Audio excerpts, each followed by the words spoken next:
Bismillahirrahmanirrahim. Alhamdulillahirabbil alamin. Wassalatu wassalamu ala Rasulillah wa ala alihi washabihi wasallam wa mawala amma ba'd. Pada kesempatan kali ini di kultum di dalam bulan suci Ramadan yang penuh keberkahan ini, kemuliaan, kita akan membahas tentang keutamaan hari Jumat dan keutamaan bagi orang-orang yang mendatangi salat Jumat.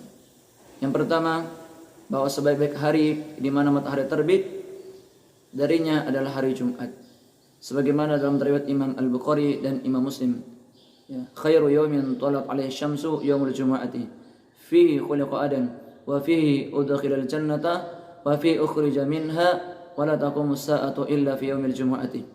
Bahwa sebaik-baik hari di mana matahari terbit darinya adalah hari Jumat. Karena pada hari Jumat Nabi Adam diciptakan. Pada hari Jumat juga dia dimasukkan ke dalam surga, dan pada hari Jumat juga dia dikeluarkan dari surga. Dan tidak akan terjadi hari kiamat kecuali pada hari Jumat. Dalam hadis riwayat Imam Abu Daud disebutkan, wa fihi qubidah wa fihi nafkhatu wa fihi as-saqatu, bahwa pada hari Jumat juga Nabi Adam alaihissalatu wassalam meninggal, dan tiupan sangkakala yang pertama akan terjadi pada hari Jumat, dan tiupan sangkakala yang kedua juga akan terjadi pada hari kiamat. Kemudian keutamaan yang kedua, bahwa barang siapa yang membaca surah Al-Kahfi di malam harinya, begitupun di siang harinya, maka dia akan mendapat cahaya sampai Jumat berikutnya. Sebagaimana dalam riwayat Ad-Darimi disebutkan dari Abu Sa'id Al-Khudri, man qara'a surat Al-Kahfi lailatal jumu'ah adha'a lahu minan nuri fima bainahu wa bainal baitil atiqi, bahwa barang siapa yang membaca surah Al-Kahfi di malam harinya, maka akan diberikan antara dirinya dengan Baitul Atiq dan Ka'bah itu cahaya.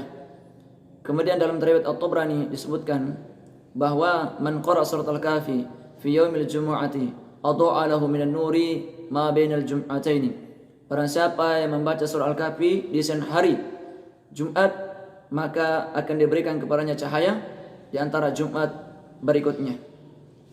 Kemudian keutamaan hari Jumat ini bagi orang-orang yang melaksanakan salat Jumat, sebagai disebutkan dalam hadis riwayat Imam At-Tirmidzi, man ightasala yaumal jumu'ati wa ghassala wa bakkara wa batakara wa dana wa istama'a wa ansata kana lahu bi kulli khutwatin yakhtuha ajru sanatin siyamuha wa qiyamuha, bahwa barang siapa yang mandi pada hari Jumat, kemudian dia membasuh kepalanya, badannya, kemudian dia berpagi-pagi untuk mendatangi salat Jumat, kemudian dia mendekat, kemudian dia mendengarkan khutbah, kemudian dia diam, maka setiap langkah kakinya yang digunakan untuk ke masjid, ke tempat akan dilaksanakannya salat Jumat, maka diganjar oleh Allah seperti orang yang melaksanakan puasa di siang hari, seperti orang yang melaksanakan salat malam di malam hari itu selama 1 tahun penuh.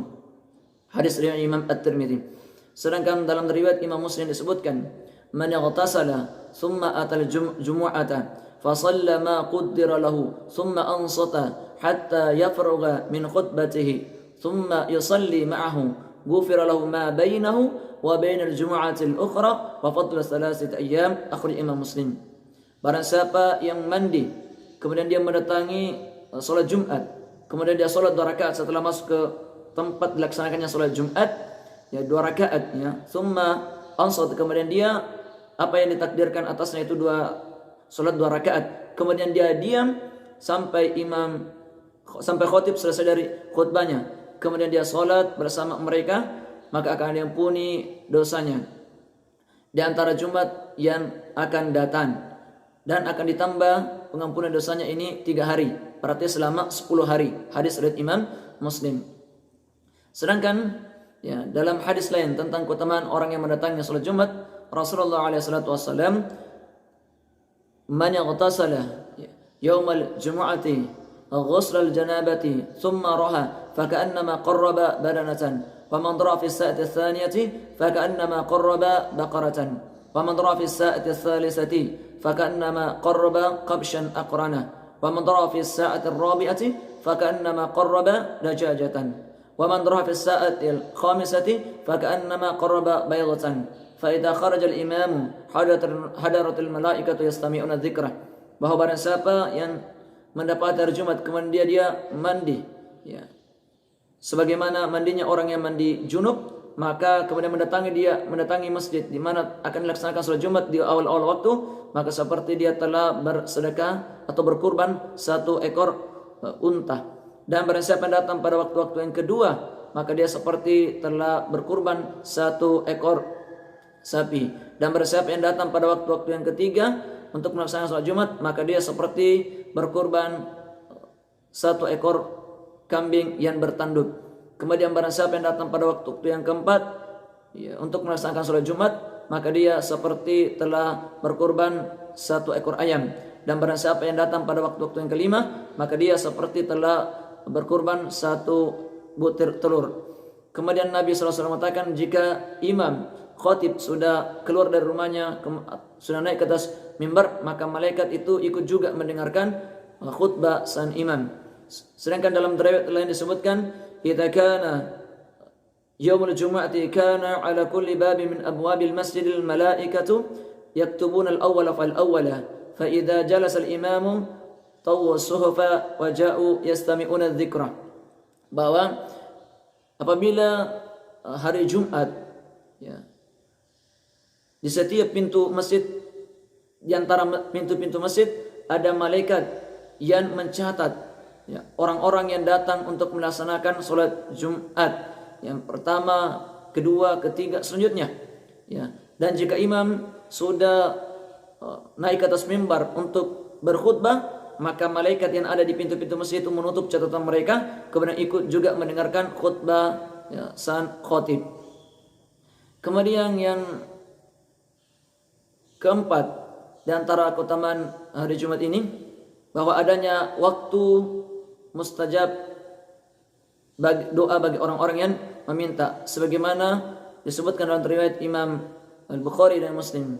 Wa fi yaumil jumu'ati sa'atun la yuwafiquha abadun muslim wa huwa yusalli yas'alullah khairan. Dalam riwayat yang lain, syai'an illa a'tahu, bahwa pada hari Jumat ada waktu, tidaklah ada seorang hamba muslim yang berdiri melaksanakan salat bersamaan pada waktu itu, kemudian dia meminta kepada Allah Subhanahu wa taala akan kebaikan, dia meminta kepada Allah akan sesuatu untuk dirinya, kecuali Allah akan mengabulkannya. Kemudian dalam riwayat disebutkan, dan Nabi SAW wa yuqallilu hadang, Allah Rasulullah SAW itu memberikan syarat sedikit sekali waktu itu. Dengan banyaknya rentetan hadis-hadis yang membicarakan waktu diijabahnya doa ini, maka ada kesimpulan bahwa itu terjadi di waktu menjelang maghrib. Sebagian mengatakan antara asar dan maghrib. Namun kita sebagai seorang muslim pada Jumat diperintahkan banyak berdoa. Kita malah berdoa, ya mudah-mudahan Allah mengijabah kita di waktu sesudah salat asar sampai menjelang maghrib. Mudah-mudahan ini ada manfaatnya dan bisa kita amalkan dalam kehidupan kita sebagai seorang muslim. Subhanakallahumma bihamdik, asyhadu an la ilaha illa anta, astaghfiruka wa atubu ilaik. Assalamualaikum warahmatullahi wabarakatuh.